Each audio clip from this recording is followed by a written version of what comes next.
मैं कोई त्योहार नहीं करती, कोई मैं व्रत नहीं करती, तीज भी नहीं करती, सिंदूर भी नहीं लगाई हूँ। और मेरे पति प्रोफेसर रमाकांत ठाकुर जी बिल्कुल हेल्दी और स्वस्थ हैं। मैं ब्राह्मणों से, इस व्यवस्था से बहुत दूर हूँ और बहुत सालों से हूँ, मान्यवर जा रहे हैं 2001 से। और आज हमारे सारे बच्चे सफल हैं। 2 बेटियां हैं मेरी जो इंटर कॉलेज में लगी हैं 2 साल पहले। एक का गाय घाट में है, वो भी आ जाएगी, और एक मधुबनी में थी, वो भी ट्रांसफर होकर यहाँ आ जाएगी। एक बेटा MBBS कर रहा है। सारे बच्चे सफल है। नहीं है कि हम भगवान को नहीं मानते हैं तो भगवान की वजह से हमारे बच्चे नहीं, सारे बच्चे सफल। परिवार सुखी है, दोनों सर्विस में हैं, ठीक हैं, स्वस्थ हैं, आपके सामने खड़े हैं। तो मन से, ये मन का जो भ्रम है ना, जो आप उधर दे रही है ना, उसे निकाल के फेंकिए। एक शराबी पिता से भी ज्यादा खतरनाक एक पाखंडी माँ होती है। एक शराबी पिता से भी ज्यादा खतरनाक एक पाखंडी अंधविश्वासी माँ होती है। कैसे? कभी भी एक शराबी पिता ये नहीं चाहेगा कि मेरे बच्चे शराबी बने, कभी भी नहीं चाहेगा। लेकिन जो अंधविश्वासी माँ होगी, पाखंड में डूबी हुई माँ होगी, धार्मिक कर्मकांडों में उलझी हुई माँ होगी, वो हमेशा चाहेगी कि मेरे बच्चे भी ऐसा ही बने। इसलिए सबसे ज्यादा जवाबदेही और जिम्मेदारी हम महिलाओं के कंधे पर है। हम क्या देखना चाहते हैं, अपने बच्चों को क्या बनाना चाहते हैं? अपने बच्चों को मजबूत बनाना चाहते हैं, साइंटिफिक अप्रोच वाला बनाना चाहते हैं, या उन्हें हम धार्मिक कर्मकांडों में उलझा करके उन्हें मानसिक रूप से पंगु बनाना चाहते हैं? ये आपको तय करना होगा। कितना अजीब लगता है जब हमसे गाय का गोबर रख के कहा जाता है कि तुम इसे मान लो कि गणेश है। पूजा होता है तो होता है ना। आप समझ सकते हैं कि पढ़ा लिखा व्यक्ति भी कोई गाय का गोबर ला के रख दे और उसे कहे कि मान लो कि गणेश हैं, तो हमारा विवेक कहाँ है? हम कितने विवेकशील हैं? समझ सकते हैं आप कि हम कितने विवेकशील रह गए कि गोबर को रख के कहा जाता है कि मान लो कि गणेश। वहीं पर पहचान हो गई कि आप में विवेक कितना है, आप क्या सोचते हो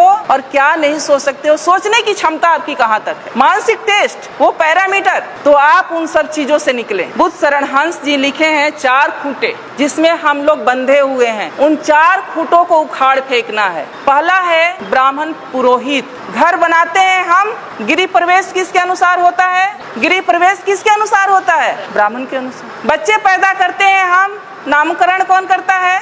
शादी विवाह ठीक करते हैं हम, बिना तिथि कुछ नहीं करते। तो वो जानता है, जबकि वो ऐसा है कि वो आपसे हो सकता है कि बिना पढ़ा लिखा ब्राह्मण हो, कुछ नहीं जानता हो, लेकिन वो जैसे नचाएगा आप वैसे नाचेंगे। दूसरा खूंटा है उनके शास्त्र, जो उन्होंने शास्त्र लिखे हैं। वेद है, उपनिषद है, गीता है, महाभारत है, मनुस्मृति है, जिसमें महिलाओं के लिए पता है आप लोग को क्या लिखा है? महिलाएं एक लता की समान है। लता मतलब समझती हैं, जो ये बेल होती है, बेल, तुरई की बेल होती है, लौकी की बेल होती है, उसके समान है। यानी उसमें कोई दम नहीं होता है, कोई शक्ति नहीं होती है, उसको ऊपर चढ़ने के लिए सहारे की जरूरत होती है। उसी तरह से महिलाओं को माना है कि महिलाएं एक लता के समान है, जिसे बचपन में पिता के अधीन, युवावस्था में पति के अधीन और वृद्धावस्था में पुत्र के अधीन रहना चाहिए। आगे कहता है कि महिलाएं नरक की द्वार हैं। कितनी गालियां दी गई है। तीसरा है उनके त्योहार। मैंने अभी कहा कि त्योहार का मतलब होता है तुम्हारी हार, यानी हम जो भी त्योहार मनाते हैं, अगर उसका सही तरीके से विश्लेषण किया जाए तो हम अपने महापुरुषों के हार का जश्न मनाते हैं। कितने नालायक लोग हैं हम लोग। उनके तीर्थ, जो ये तीर्थ स्थल हैं, अब जब खोज हो रहा है, हमारे लोगों ने भी जब खोज की शुरू किया है, तो 99% ये तीर्थ स्थल बुद्ध से जुड़ा हुआ है। ये जो तीर्थ स्थल है वो बुद्ध का है, जहाँ बौद्ध मठ हुआ करता था, और उसको इन्होंने तीर्थ स्थल में कहीं किसी धाम में, कहीं किसी धाम में कन्वर्ट करके धार्मिक स्थल के रूप में प्रचारित कर। तो जो संसाधन, जो पैसा आप लोग खर्च करती है तीर्थ पर, वो पैसा आप लोग खर्च करें अपने बच्चों के पढ़ाई पर। इन्हें उखाड़ फेंको। ये 4 चीजें हैं, और ये 4 चीज से जिस दिन आप उखाड़ देंगी, जिस दिन आप इससे दूर हो जाएंगी, उस दिन से शायद मुझे लगता है कि आपकी तरक्की शुरू हो जाएगी। एक मेरी जैसी ही पढ़ी लिखी लड़की थी, शादी उसकी एक ऐसे परिवार में हो गई जहाँ लोग बहुत धार्मिक विचारधारा के थे। जब वो लड़की शादी करा के अपने घर में जाती है, ससुराल जाती है, तो उसकी सासू माँ कहती है कि गाँव में एक मंदिर था, दूसरे तीसरे दिन कि बहू चलो मंदिर में हम पूजा करके आते हैं। अब वो लड़की सोचती है कि हम तो मंदिर को मानते, हम तो भगवान को मानते नहीं है। अब लेकिन सासू माँ से उसके सामने दिक्कत ये है कि 2 दिन की गई हुई बहू सासू माँ को कैसे मना कर दे कि हम मंदिर में नहीं जाएंगे या भगवान को नहीं मानते हैं, ये तो गलत हो जाएगा। वो जाती है सासू माँ के साथ, हाथ में बाल्टी ले लेती है, कुआं होता है आप लोग जानती है मंदिर के पास, जहाँ से पानी लेके, या नल होता है, पानी लेके मंदिर में धुलाई किया जाता है या जल चढ़ाया जाता है। वो जब वहाँ पहुँचती है बाल्टी लेके, तो देखती है कि गाय का मूर्ति बाहर बना हुआ है। वो गाय के थन के नीचे बाल्टी रख देती, सासू माँ अभी ये गाय दूध देगी तो घर ले चल के खीर बनाएंगे। उसकी सासू माँ हंसने लगती है कि मेरी बहू तो पागल है, पत्थर की गाय कहीं दूध देगी, मैंने तो ये सोचा था कि ये गाय दूध देगी और हम घर में जाके खीर बनाएंगे। वहाँ से बाल्टी उठा लेती है, फिर वो थोड़ा आगे बढ़ती है तो वहाँ पर शंकर जी का मूर्ति लगा रहता है, तो उनके गले में एक सांप फुफकार रहा होता है, तो वो डरने का नाटक करती है और पीछे हट जाती है, सासू माँ से चिपक जाती है। सासू माँ अभी तो ये नाग मुझे डस लेगा। फिर उसकी सासू माँ हंसती है कि क्या वास्तव में मेरी बहू पागल है क्या? ये कहती है कि पत्थर का नाग मुझे डस लेगा, तो कहती है तुम पागल हो गई हो क्या, ये तो पत्थर का है, ये क्या तुम्हें डस सकता है? सासू माँ उसको अंदर ले जाती है जहाँ एक देवी की मूर्ति रहती। फिर उसकी सासू माँ कहती है कि बेटा देवी के चरणों में ये सब चढ़ा के देवी से आशीर्वाद ले लो, ये माँ बहुत आशीर्वाद इनका फलीभूत होता है, तुम आशीर्वाद ले लो। जब ये बात उसकी सासू माँ कहती है तब वो लड़की कहती है, अपने सासू माँ के चरणों में गिर जाती है, कहती है कि माँ पत्थर की गाय अगर दूध नहीं दे सकती और एक बाघ भी बाहर बना हुआ था उसे भी देख के डरी थी, पत्थर का बाघ मुझे खा नहीं सकता,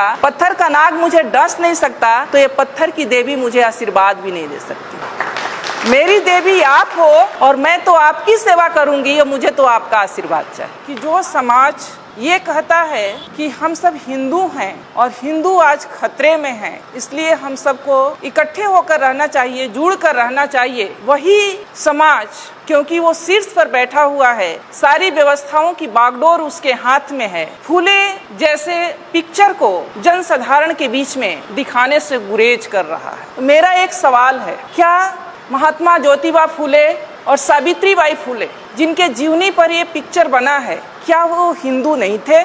क्या वो हिंदू व्यवस्था को नहीं मानते थे? और अगर वो हिंदू व्यवस्था को मानते थे, हिंदू थे, तो फिर इस पिक्चर को जनसाधारण के बीच दिखाने से गुरेज क्यों? ये एक बहुत बड़ा सवाल है जो सिर्फ मेरे नहीं, जो लोग आज एक झंडे के नीचे एकत्र होने के लिए हिंदुत्व के नाम पर मरे जा रहे हैं, उनको सोचने वाली बात। सावित्रीबाई फूले और ज्योतिबा फूले एक ऐसा नाम है जिन्होंने आपको आज इस स्थिति में बैठने का हक दिया। अगर मैं आज एक प्रोफेसर हूँ तो इसका भी श्रेय ज्योतिबा फूले और माता सावित्रीबाई फूले को जाता है, क्योंकि अगर वो ये प्रयास नहीं किए होते तो हम महिलाएं ना कोई डॉक्टर बनता, ना इंजीनियर बनता, ना प्रोफेसर बनता। सिर्फ महिलाएं ही नहीं, कोई भी SC ST OBC का व्यक्ति और सभी वर्ग की महिलाएं, मैं कहती हूँ कि महिलाओं का मतलब सिर्फ SC ST OBC की नहीं बल्कि सामान्य वर्ग की भी महिलाएं, सभी वर्ग की महिलाएं, आज जो कुछ भी हैं हम लोग, वो हम माता सावित्रीबाई फूले और ज्योतिबा फूले की देन है। रही उनके संघर्ष की बात,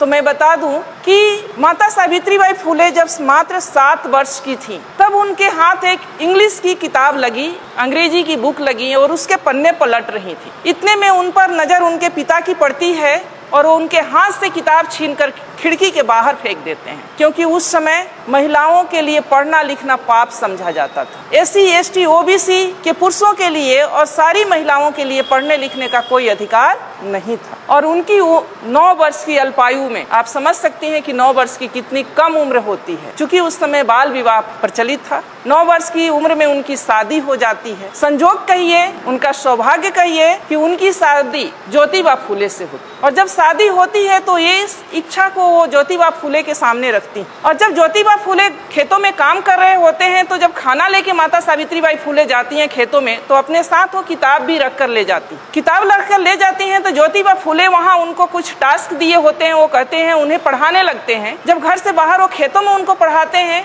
कुछ दिन के बाद इसकी चर्चा उनके पिता तक पहुंचती है कि ज्योतिबा फूले अपनी बहू को यानी अपनी पत्नी को पढ़ना लिखना सिखा रहा। क्योंकि उस समय महिलाओं के लिए पढ़ना लिखना किसी पाप से कम नहीं था, पढ़ने लिखने का कोई अधिकार नहीं था महिलाओं को। तो उनके पिताजी इस पे नाराजगी व्यक्त करते हैं कि अच्छी बात नहीं है, आप सावित्री को पढ़ाओ लिखाओ नहीं बेटा, घर का काम काज करने दो बहू को, ये अच्छी बात नहीं है, क्योंकि जब तुम ऐसा करोगे तो अपने जाति बिरादरी के लोग या समाज के लोग इसका विरोध करेंगे। लेकिन ज्योतिबा फूले नहीं मानते। वो शुरू से इस व्यवस्था को चूंकि बहुत करीब से वो देखे थे। वो भी घटना आप लोग को पता होगा कि जब वो अपने एक दोस्त के सवर्ण दोस्त के शादी में जाते हैं पगड़ी बांध बांध करके, और वहाँ पर जब वो व्यक्ति एक उस वर्ग का व्यक्ति, उस जाति का व्यक्ति ये कहता है कि ये ओबीसी का व्यक्ति हमारी जाति की शादी में क्या कर रहा है, उन्हें अपमानित किया जाता है, तब उनको समझ में आता है कि शिक्षा कितनी जरूरी है और शिक्षा के बाद भी बहुत कुछ नहीं बदलने वाला। फिर वो प्रण करते हैं कि नहीं, चाहे जो हो जाए लेकिन मैं सावित्री को पढ़ाऊंगा जरूर। बातें यही नहीं रुकती है। एक दिन उनके पिता उनके सामने एक शर्त रखते हैं कि या तो बहू को यानी सावित्री को पढ़ाना लिखाना छोड़ दो या तो मेरा घर छोड़ दो। उस समय सावित्री बाई भी हक्के बक्के रह जाती हैं कि पिता समान ससुर दो तरह की शर्त रख दिए, या तो मैं पढ़ना लिखना छोड़ दूं या पति के साथ मैं घर को छोड़ दूं। ज्योतिबा फूले कहते हैं कि डरने की बात नहीं है, हम पढ़ना लिखना नहीं छोड़ेंगे, तुम्हें पढ़ना लिखना है और हम पिता का घर छोड़ेंगे। उस समय बिना झिझक बिना कुछ लिए वो अपने माता पिता का घर ज्योतिबा माता सावित्री बाई फूले के साथ छोड़कर घर से निकल जाते। आज जो हिंदू मुस्लिम हो रहा है उस पे मैं थोड़ा बात करना चाहूंगी। उस्मान शेख एक नाम है जो ज्योतिबा फूले के बहुत अच्छे दोस्त हुआ करते थे, पूना के पेठ बाजार में रहते थे। जब वो घर से निकाल दिए जाते हैं तो उसी पूना के पेठ बाजार में जाते हैं और एक रूम लेते हैं, कमरा लेते हैं, रहने लगते हैं। उस्मान शेख से मिलते हैं। उस्मान शेख भी प्रगतिशील विचारधारा के थे। उस समय पर उस्मान शेख उनका मदद करते हैं ज्योतिबा फूले का। आप सोच सकती हैं कि उनके पिताजी ने उन्हें घर से निकाल दिया बहू के साथ, ये भी नहीं सोचा कि बेटा जाएगा तो रहेगा कहाँ, इसके पास कोई रोजगार है न कोई नौकरी है, लेकिन उस दोस्त ने उन्हें पनाह दी। उनके रोजमर्रे की जितने सामान थे वो खरीद के उन्होंने दिया। अपने घर का एक कोना उन्हें स्कूल खोलने के लिए दी और वहाँ पर वो स्कूल खोलते। सावित्रीबाई फूले का पढ़ाई लिखाई जारी रहता है। उस्मान शेख जी की एक बहन होती हैं फातिमा शेख, वो और सावित्रीबाई फूले, फिर उनकी चिंता बढ़ती है, इसीलिए वो सावित्रीबाई फूले को पढ़ा रहे थे कि ताकि लड़कियों को पढ़ाने में सुविधा हो जाए। वो अपने समाज में SC ST OBC और महिलाओं के लिए शिक्षा का अलख जगाना चाहते थे। दोनों ने मिलकर स्कूल खोला। जब सावित्रीबाई फूले स्कूल जाया करती थी पढ़ाने के लिए, ऐसा नहीं था कि वो स्कूल किसी जाति विशेष के लिए था या किसी वर्ग विशेष के लिए था। वहाँ महिलाओं के लिए था, बच्चों के लिए था और किसी भी कास्ट की किसी भी जाति की बच्चियां जा सकती थी पढ़ने के लिए। उन पे गोबर और कीचड़ फेंके गए, उन्हें गालियां दी गई, उन्हें पत्थरों से मारा गया, उनका अपमान किया गया, लेकिन वो झुकी नहीं, न वो रुकी, अनवरत उस काम में लगी रही। फिर जब इस बात से उन्हें परेशानी हुई तो माता सावित्रीबाई फूले और ज्योतिबा फूले ने कि कीचड़ भरे कपड़ों में कैसे बच्चों को पढ़ाया जाए, तब उन्होंने एक बीच का रास्ता निकाला कि ये काम तो हमें नहीं छोड़ना है जो हमने स्कूल खोला है बच्चियों को पढ़ाने का है। तो एक कपड़ा, एक साड़ी वो अपने साथ थैले में करके ले जाती थी और एक साड़ी पहन कर जाती थी। जिस साड़ी पर गोबर और कीचड़ फेंके जाते थे उस साड़ी को खोल करके रख देती थी और दूसरा साड़ी पहनकर बच्चियों को पढ़ाती थी, और फिर जब आना होता था तो वो साड़ी खोल के रखती थी और गोबर और कीचड़ वाली साड़ी पहनकर घर।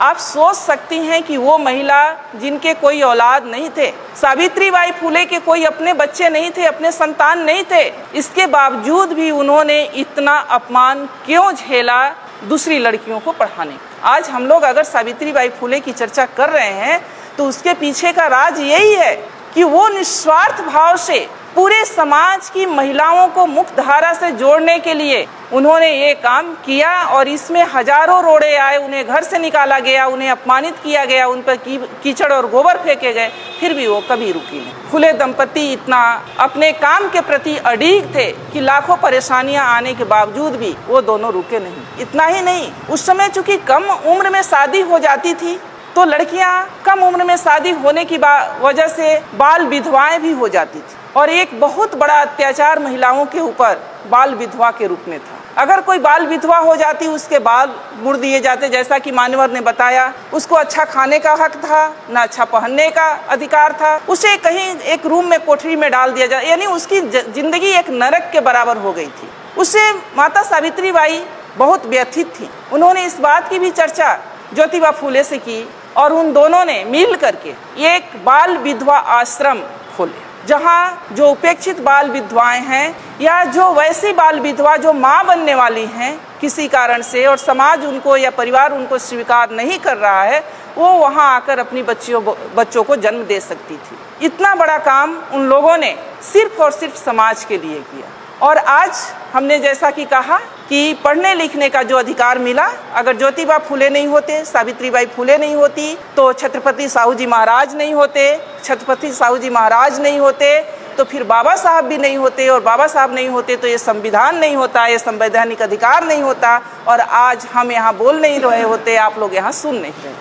अब महिला सशक्तिकरण की बात हम करते हैं। महिला सशक्तिकरण, मैं ये नहीं मानती कि आज भी महिलाएं हमारी कमजोर हैं। हमारी महिलाएं सशक्त हुई हैं, ऊंचे ऊंचे पदों पर गई हैं, डॉक्टर बनी है, इंजीनियर बनी है, पायलट बनी है, जज बनी है, हर क्षेत्र में वो काबिलियत हासिल की हैं। लेकिन क्या उनका सशक्तिकरण की दिशा सही है? सवाल यहाँ है, क्या हम उस व्यवस्था को, उन महापुरुषों के त्याग और बलिदान को समझ पा रहे हैं जिसकी बदौलत आज हम यहाँ बैठे हैं, या हम हैं? नहीं। हमें निराशा और हताशा होती है कि जिस व्यवस्था ने हम महिलाओं को ह्यूमन बीइंग नहीं समझा, मानव नहीं समझा, जिसने हमें नरक का द्वार कहा, जिसने हमें पतित कहा, जिसने हमें ये कहा कि महिलाओं के घुटने में दिमाग होते हैं, जिसने हमें न जाने कितनी गालियों से अपमानित किया, आज भी हम पढ़ी लिखी महिलाएं भी उसी व्यवस्था को पुष्ट करने में लगे हुए हैं। अपना साधन संसाधन सब वहाँ खर्च करने में लगे हैं। और जिन महापुरुषों ने हमें ये हक दिया मान सम्मान के साथ जीने के लिए, न तो उन्हें हम जानते हैं, न जानने की कोशिश करते हैं, न हम उन्हें पढ़ते हैं, और अगर जानते भी हैं तो उसे मानते नहीं। दिक्कत सबसे बड़ी यहाँ, आज जिस व्यवस्था के तहत हम लोग जी रहे हैं, मान्यवर ने कहा कि दो सिद्धांतों, दो विचारधाराओं की लड़ाई है जो 300 वर्षों से चली आ रही है। बहुत सारे, कबीर जी बिल्कुल पढ़े लिखे नहीं थे, लेकिन उनके इतनी सटीक विश्लेषण है। पाहन पूजे से हरि मिले तो मैं पूजू पहाड़, ताते ये चक्की भली पीस खाए संसार। बिना पढ़ा लिखा व्यक्ति इतनी बड़ी बात कह गया, और हम लोग MA PhD डिलीट किए हुए व्यक्ति उसी पत्थर के चक्कर में अपने सारे पढ़ाई लिखाई को मिट्टी में मिला रहे। आज जो व्यवस्था चल रही है, और ये महिलाओं के बाद जो मान्यवर ने कहा, चाहे जो सब्जेक्ट में रखा गया कि महिलाओं को जागृत करना बहुत जरूरी है। अगर हम महिलाओं के महत्व की बात करें तो महामानव बुद्ध ने भी ये कहा है कि जो 8 रत्न होते हैं उनमें से महिलाएं सबसे महत्वपूर्ण है, सबसे श्रेष्ठ रत्न है। क्योंकि जो चक्रवर्ती सम्राट भी पैदा होता है तो एक माँ के गर्भ से ही पैदा होता है, और उसका पालन पोषण भी माँ ही करती है। इसलिए महिलाएं, जिस समाज की, जिस परिवार की महिलाएं जितनी सशक्त होंगी, जितनी बुद्धिमान होंगी, वो समाज और परिवार उतना ही सशक्त और बुद्धिमान होगा, प्रगतिशील होगा। आज क्या हो रहा है? मान्यवर ने बहुत सही बात कहा कि श्रीमान श्री तो चलाते हैं ऐसे कार्यक्रमों में, और हमारी मतियां रह जाती हैं घरों में। मैं नहीं कहती कि ये सारे दोष महिलाओं का है, ये सारा दोष महिलाओं का सिर्फ नहीं है, महिलाओं से भी ज्यादा दोष पुरुषों का है, हमारे समाज के पुरुषों का है, जिनको ये भय है कि अगर हम अपनी महिलाओं को भी, हमारी महिलाएं भी अगर जागृत हो गई तो शायद हमारा पुरुषत्व पर ठेस पहुंचेगा। क्योंकि ये हमारा भारतीय समाज मातृ समाज था, मातृ परिवार का समाज था। सिंधु घाटी की सभ्यता को उठाकर पढ़ लीजिए, मोहनजोदड़ो की सभ्यता को उठा करके पढ़िए, मातृ सत्तात्मक परिवार हुआ करता था। माँ के नाम से परिवार का नाम होता था, वंश का नाम चलता था। लेकिन उस सभ्यता को, हमारे मूल सभ्यता को, हमारे मूल संस्कृति को मिटा करके ये जो संस्कृति और सभ्यता हम पर थोपी गई है, जिसके हम सब शिकार हैं, और आज हम उसी में आनंदित हो रहे हैं, ये गलत है। पढ़े लिखे होने के नाते हम लोगों को ये जानना बहुत जरूरी है कि हमारा दोस्त कौन है, हमारा दुश्मन कौन है, कौन सी मूल संस्कृति हमारी संस्कृति है और कौन सी मूल संस्कृति हमारी संस्कृति नहीं है। ब्राह्मणवादी व्यवस्था जो है, जिस व्यवस्था में आज हम लोग जी रहे हैं, वो व्यवस्था हमें गुलाम बनाने की व्यवस्था है, वो हमारी व्यवस्था नहीं है। अगर वो हमारी व्यवस्था रहती तो उस व्यवस्था में इतना ऊंच नीच नहीं रहता कि एक को पवित्र और दूसरे को अपवित्र समझा जाता। उसमें 6743 जातियां नहीं बनाई जाती, उसमें महिलाओं का इतना अपमान नहीं किया जाता जिसमें ये कहा जाता कि महिलाओं का अपना स्वतंत्र कोई अस्तित्व ही नहीं है। बचपन में वो पिता के अधीन, युवावस्था में पति के अधीन और वृद्धावस्था में पुत्र के अधीन रहने के अधिकारी है, यानी महिलाओं का अपना कोई अस्तित्व नहीं है। और हम महिलाएं उसी व्यवस्था में अपना सारा संसाधन, अपनी सारी एनर्जी खत्म किए जा रहे हैं। तो हमें समझना होगा, जिस व्यवस्था के तहत हम लोग जी रहे हैं वो व्यवस्था हमारे लिए नहीं। हमारी व्यवस्था क्या है? जो हमारे महापुरुषों ने दिया है, जो ज्योतिबा फूले ने दिया है, जो सावित्रीबाई फूले ने दिया है, जो रामास्वामी पेरियार ने दिया है, जो बाबा साहब ने संवैधानिक आपको अधिकार दिया है, वो हमारी व्यवस्था है, जिसमें समानता असमानता जैसी कोई बात नहीं है।